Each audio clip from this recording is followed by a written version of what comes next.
Hi everybody, I'm Ryan. Today we're going to talk about the new hotness in Modern, 4-color beans. 4-color Cascade Beans, to be exact. Now the theory behind this deck is Up the Beanstalk is better than the One Ring in the 4-color Omnath decks. So instead of the One Ring, we should just be playing Shardless Agent so we can cascade into Up the Beanstalk and have the shell of 4-color around that. Now, unfortunately, just so we can cascade into Up the Beanstalk all the time, we have to cut Wrenn in 6, so that's a little awkward. But we can make up for that with Lorien Revealed and Eagles of the North. So today we're going to look at this 4-color Beans deck at my list. This is actually the deck I'm grinding with right now. Talk about card choices, talk about the overall strategy of the deck, and how to play the deck. Let's do it. This is the 4-color Beans deck. It has a normal 4-color mana base. There aren't a lot of changes there. But the big strategy of the deck is Shardless Agent and Up the Beanstalk are kind of the same card.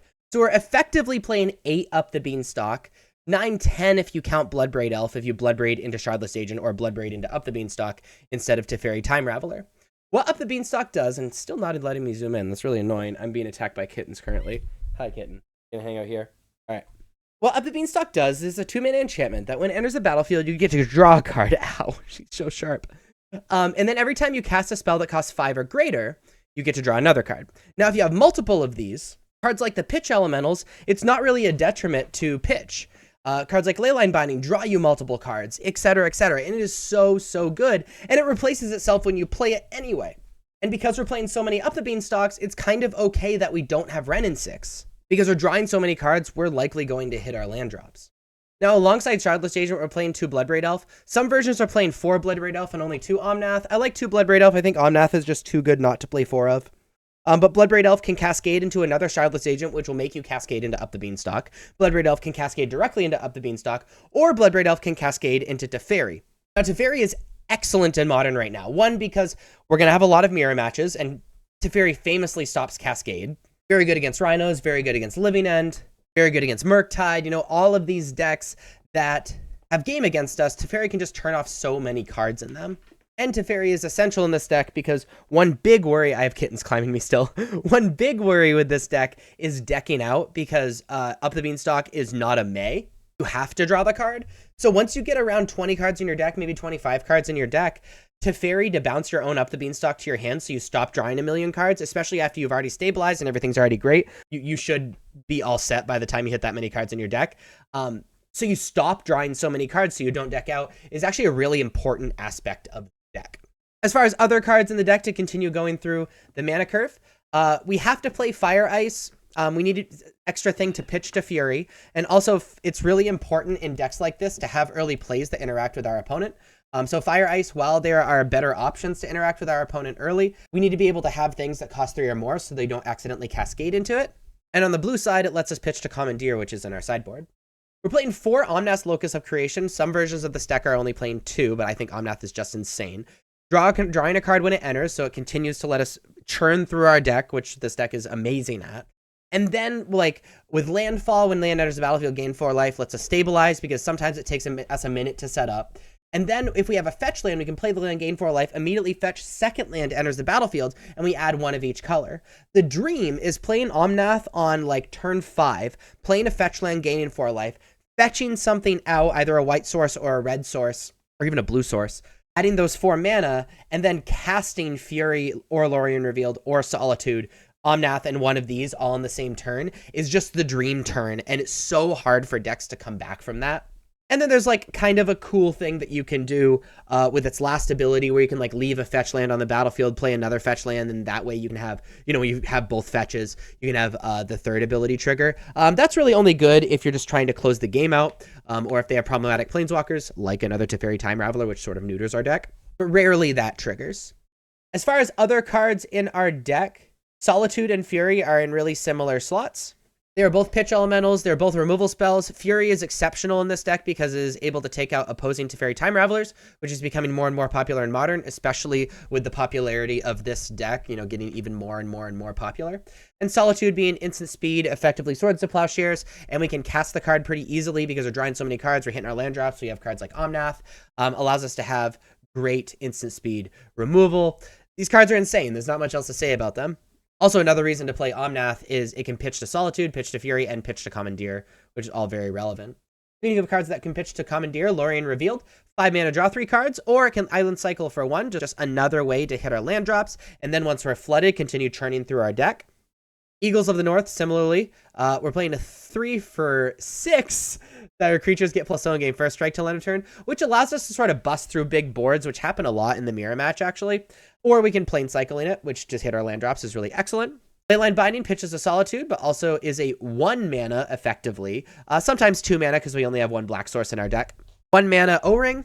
And relevantly, even though we're paying 1 mana for Leyline Binding, it triggers up the Beanstalk. Even though we're paying 0 mana for an Evoked Fury, it triggers up the Beanstalk. Even though we're paying 0 mana for an Evoked Solitude, it triggers up the Beanstalk. So these cards allow us to churn through our deck as well. And we're playing 1 Magmatic Sinkhole, which is 6 mana, but Delve. So you can cast it for 1 mana if you delve 5. Deals 5 damage to target creature or planeswalker, which again triggers up the Beanstalk. And the reason we're playing this card instead of Murderous Cut, even though Murderous Cut is unconditional, is Magmatic Sinkhole deals with most creatures we care about, but can also deal with opposing planeswalkers, such as opposing Teferis, which make our deck a lot worse. And really all you're doing with this deck is attempting to get these up the Beanstalks on the battlefield as fast as possible, not dying by Evoking Fury and Solitude as you're doing that, playing Leyline Bindings, etc., and then just take over the game because you're drawing so many more cards than your opponent.